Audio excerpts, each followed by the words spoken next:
This is my part 1 of my breast implant and explant journey, which is also part of a Journey to Wellness series that I'm doing. That will be 3 parts to the whole thing. So this is gonna be a little bit lengthy and pretty personal, so if it resonates with you, stick around. I've wanted to make this video for quite some time, but I guess I just wasn't ready to, I suppose. A lot of what I'm about to go into is achingly personal, and as you know, sharing sensitive details with the world can be a very scary and vulnerable thing to do, but I feel compelled to make this and give back in hopes that maybe someone out there right now that's feeling helpless or hopeless and may have gone through or are currently going through similar experiences. Without further ado, let's begin. I come from an intensely traumatic childhood. Not all of it was bad.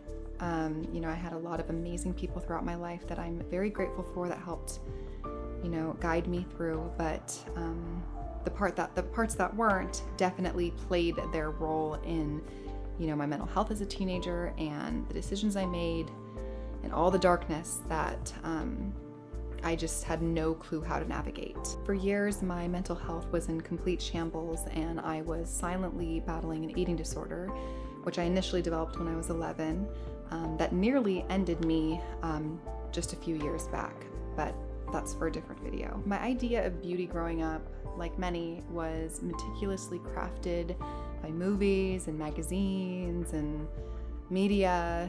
A very severely abusive first boyfriend that I met in an alternative school that I never should have been put in to begin with, but go figure. I had no idea how to have healthy relationships, and the thought of self-love made my head spin. It was like a language that I didn't think I had the ability to learn. I felt damaged and fractured, having no real interconnectivity to self, and a rocky relationship with God and religion in general, which carries its own traumas that I could spend an entire video talking about. A handful of people throughout my life, my nana, my moms, my dads, yes, plural, and a few really good friends tried tirelessly to unfuck the mess that was my idea of beauty and self-worth, or lack thereof. But the layers were too many, and as the saying goes, some people just have to learn the hard way, and that's exactly what I did. I was raised to persevere, and giving up just wasn't an option. I did try to test that a few times, and well, I'm still here. As I've grown older and began this deep and treacherous healing process, the realizations I have are countless, and my shift in perspective is like ointment on a wound. And I'm learning that so much of my pain and what I endured brought me here, led me to now. Where part of me wants to scream and cry into the void until any ability to be angry anymore just dissipates, while the other part of me knows that I've survived even when I didn't think I could or even want to maybe one day help someone else find that strength to keep moving forward. Isn't that what life's supposed to be about? Perpetual energy of love and strength. A balance of service to self and to others. Sounds like a pretty decent formula to me, but one we seemingly take lifetimes to figure out. But this video is not about why trials and tribulations are or aren't necessary. I just wanted to give you kind of a background on my mental health and my idea of beauty then as it pertains to what ultimately led me to getting breast augmentation. So fast forward to about 2010 to 11, 2009 to 11. Any moms watching this will probably completely understand, but after having 2 amazing little boys and breastfeeding, I really didn't have much left in this department. Little volume and, teeny mom boobs, which there's nothing wrong with, and it's for the best cause. But where I was at in my mind, it was, I was convinced that this was nothing exciting for anyone to look at. And although my children's dad at the time, tried to convince me otherwise, and my current partner, whom I'm with now, who was with me before I got implants, also tried to convince me otherwise, but I was stuck in my head with this very damaged idea, which a lot of my past came into that. It wasn't just, breastfeeding and then losing, volume.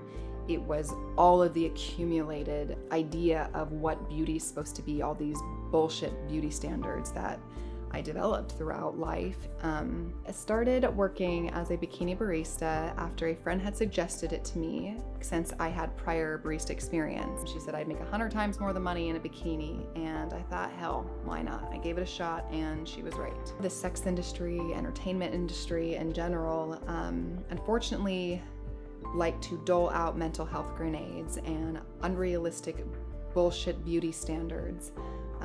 And no, this is not me, putting down the industry. I am a huge supporter of it in general, although I do have some pretty deep concerns about the way that it is internally operated. I do appreciate the ability for someone to have the freedom to capitalize on their body if they so choose.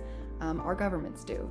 That's beside the point. Working in that industry with anything subpar will be made apparent to you in ways that are so abrupt, especially if you are not, mentally prepared for that, or you have, a fragile state of mind when it comes to, your body and just mental health in general.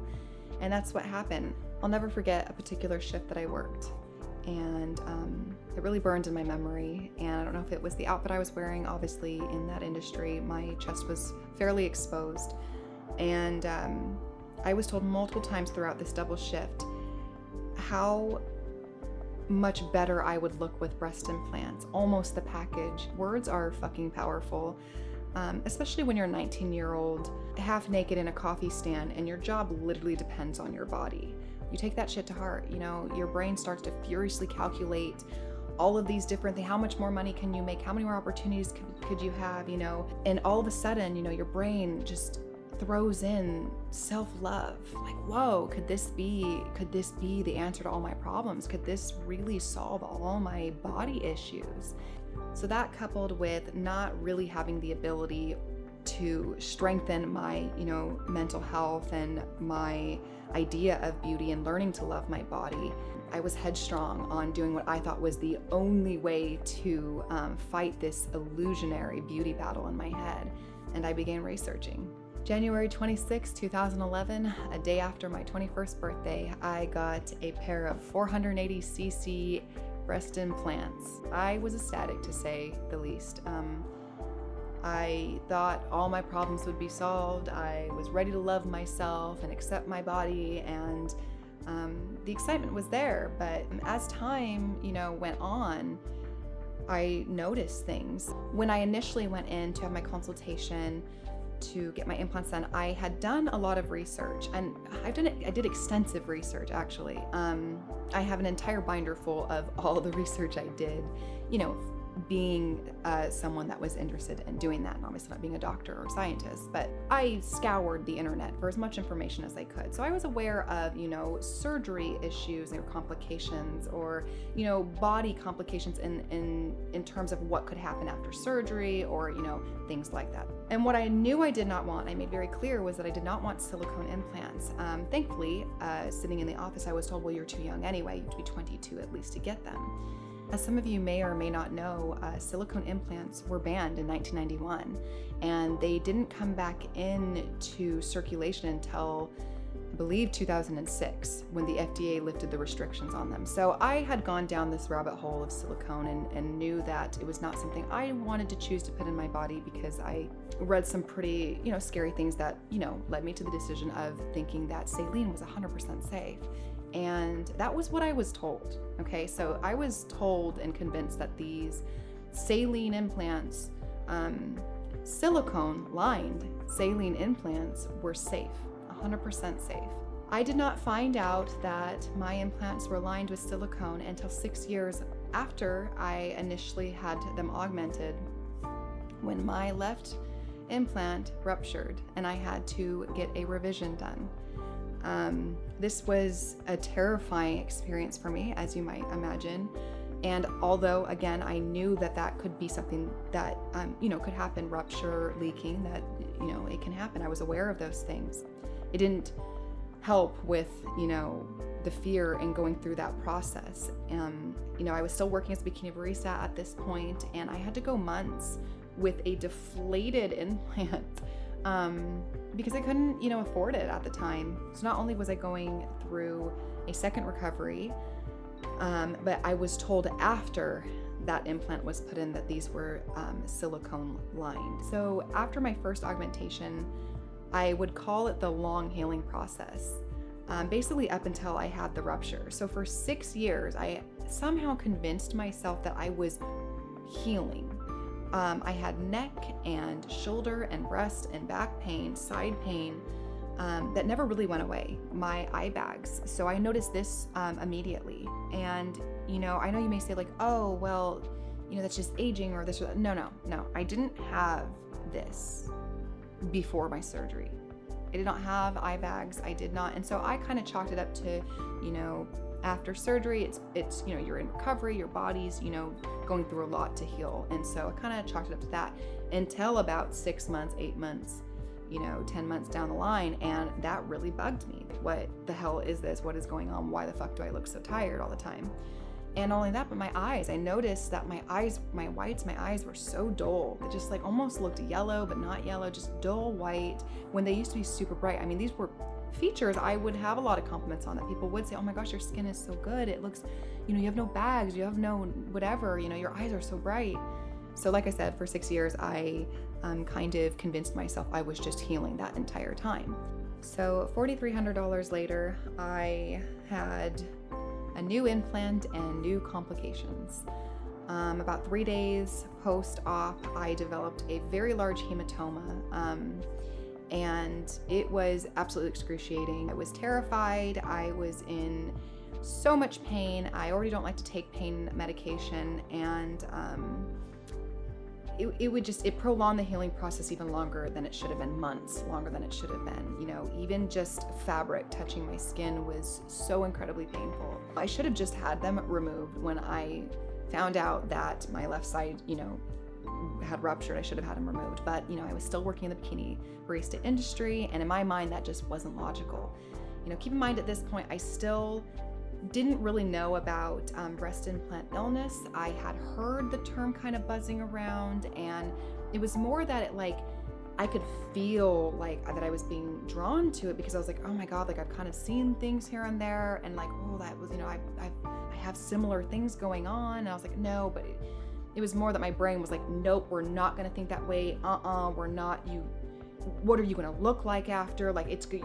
There's no way you could even wear cute stuff anymore. My mind was not in a position to, I wasn't educated, and I was terrified. I was terrified to basically verify something that I already knew deep down inside. So months later, I develop a grade 5 capsular contracture on my left side. And if you don't know what that is, it's essentially, what happens when you put the implants in is your body kind of forms this capsule. Well, it forms this capsule around the implant to protect your body from this foreign material.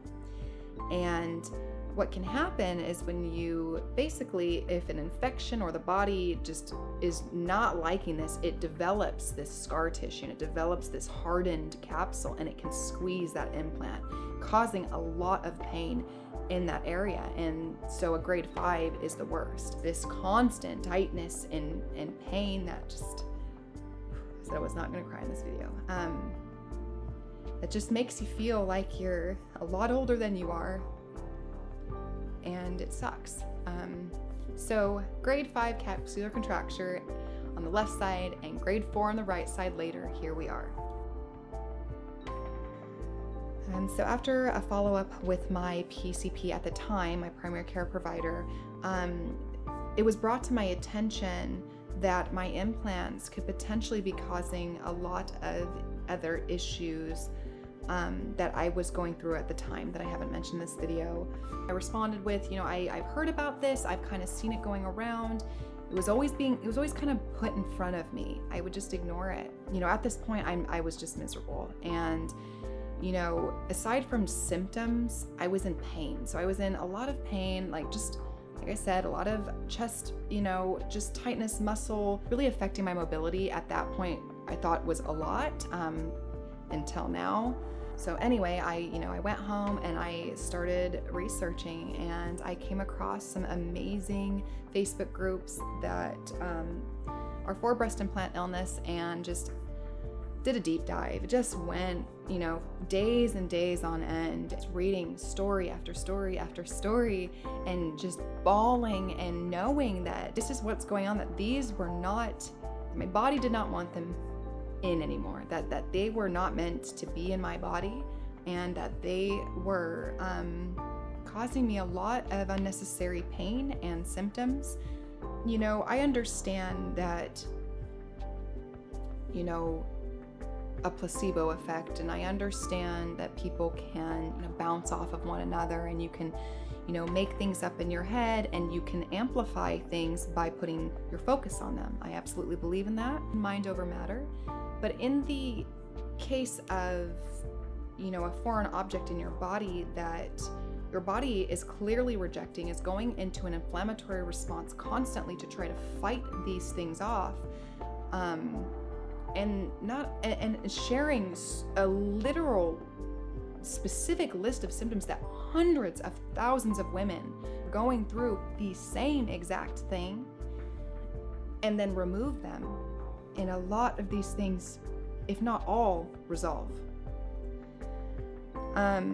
It was enough. It was enough for me to reevaluate my idea of beauty, to reevaluate how important my health was to me, how important it was to be a mom, to be the mom that I want to be for my kids, that I could be, to be able to wake up early again and not force myself out of bed because I'm just in pain and I'm tired. I reevaluated a lot, and I decided from that moment on that I was going to work on my mental health a little bit, that I was going to work on my idea of beauty first, and that I needed to figure out what I needed to heal that was causing me to have this fear of looking or not looking a particular way, or caring so much about what males in my life or my partner or my friends or you guys would think of me if I had small, tiny breasts, or my contacts in or not, or my hair short or not. And this may not seem like an issue to some of you, and that's wonderful, and I love that, and it's amazing to have that strength, which is where I'm at now. But for those of you watching this that might still be struggling and might really, even if it's hard to admit, care so much about what people think of you, and getting out of the shower, or dressing, the thought of looking in a mirror at yourself and your body is excruciating, I'm here to tell you that you can get past that, and that you do not need to alter your body or do things to make yourself match a certain idea that you think you need to be.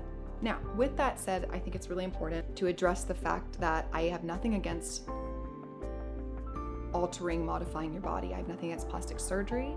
I just think that people need to be able to make an informed decision, an educated one where they're not lied to, one where a manufacturing company is not going to lie to you about their product, so you can make an informed, educated decision about what you are going to put in your body, and you know all of the risks. It's just not worth your health at the end of the day when you start to decline, and especially if you're young, and you feel 30 years older than you should. It's not worth it. And especially if you're a parent and your kids have to watch you just deteriorate, and oh no, I'm sorry, I can't go do that, or oh, maybe we'll do that tomorrow, or no, I can't walk up the hill and bring groceries, or whatever. No, I'd love to go hiking, but I can't catch my breath and I'm in pain. It's not worth it. Your health is everything. Your health is everything for you and your children and your family. And, altering your body is fine, and modifying it is fine. It's as long as you make that decision and it comes from a place of love and you are informed and educated on it, to your body, and you do what you want with it. In my personal situation experience, I was not fully informed. Although I liked my surgeon and I did a lot of research, and he was somebody that I felt comfortable with, and someone that, was really about natural appearance and seemed to listen to me, I still wasn't told the truth. And that's just a fact. I was not informed of what he may or may not have known at the time. The manufacturing companies of breast implants were forced to put black box warnings on, and that was just recently. So to get an idea, you can just go on, for instance, take my manufacturer, go on Natrel, Allergen, Natrel implants, go right on their website, and right on that front page, it gives a black box warning, and it tells you that it has been linked to BIA, which is a rare lymphoma cancer that it is linked to and could cause this list of symptoms that most of us are feeling. And going forward, to anybody considering implants, please look into this. Please do your research. Go on these websites, and if you still want to make that decision, then you're making it informed, and that's your right to be informed. I didn't get that chance, and that could have altered my decision drastically. But anyway, this video is getting long, and I just wanted to kind of give you a background on my mental health at the time, and what kind of led me to getting implants, and how the external influence really made a big impact on that, and how I was essentially either lied to or the information was hidden from me. And now I pay the price of all of that. I've paid the price of my action. I do want to state that this is not me not taking accountability. I chose to have that elective surgery. I chose to put the implants in my body. At the time, it was a decision I was very excited about, and ultimately I made that decision. Ultimately, I put myself in, worked as a bikini barista and put myself literally in the male gaze. I chose to do those things. I made those decisions, but there are a lot of external influences, and a lot of people can be very suggestible. My first boyfriend, my very abusive first boyfriend, when I was very young, he basically told me I needed to change everything about my body, and I obviously don't have to tell you how suggestible a preteen essentially is. But my boyfriends, they're all my children's father, my current partner, my friends, my family, never put me in a position to where I needed to doubt my appearance or alter myself to make myself look better in any way. I was very lucky, and I was very fortunate for those people being in my life. I bring that up, and I think it's important because some of you out there have or are struggling with someone that you love that may be suggesting that you alter your body. And like I said earlier, words are fucking powerful, and especially from a loved one, you're gonna take that shit to heart and you're gonna do something about it, because when someone we love suggests something, it means everything to us. And until you get to a point of growth where your mind is very strong and you can say, you know what, no, if you can't love me for who I am, then you are not meant to be in my life. And it takes a long fucking time to get there, and it takes a lot of pain, and the growth process is hard as fuck, but you can get there. And if you're already there, thank you for being one of those people that I've watched and that has helped me to grow internally and to realize that I don't need to have large breasts, fake breasts, or have this or that in order to love my body, that I can love it just the way that it's naturally supposed to be, that I can just love myself without needing to base that off of what other people think. This video is, I don't know what this video is going to be at, so anyway, I'm going to end this video with kind of a preface. This video is called the preface to my part 2, the beginning, and where I kind of go into detail about what I'm currently going through, what my date for my explant surgery will be. Yes, I am able to actually get them removed, and I'm very excited. I will reveal the date and the surgeon and all my preparation and what I do to stay as healthy as I can prior to getting this surgery done, so I can be as healthy as possible for it and heal as quickly as I can. Thank you for watching if you're still watching. This was a long one and it was personal and maybe cringy, and hey, that's all right. If this can help even one person out there struggling or going through the, breast implant illness, you're who I'm talking to right now. Please check out Breast Implant Illness Group by Nicole. If you're in the Pacific Northwest, there is a group that is dedicated to the Pacific Northwest. I believe it's Northwest Breast Implant Illness Group. I will list all of those sources down below in the description, especially if you're somebody going through the same thing. If you're just here to watch the journey, thank you for being here. Thank you for being a part of this with me, whether you're just curious or you're someone that I know, and I hope that I can help someone else.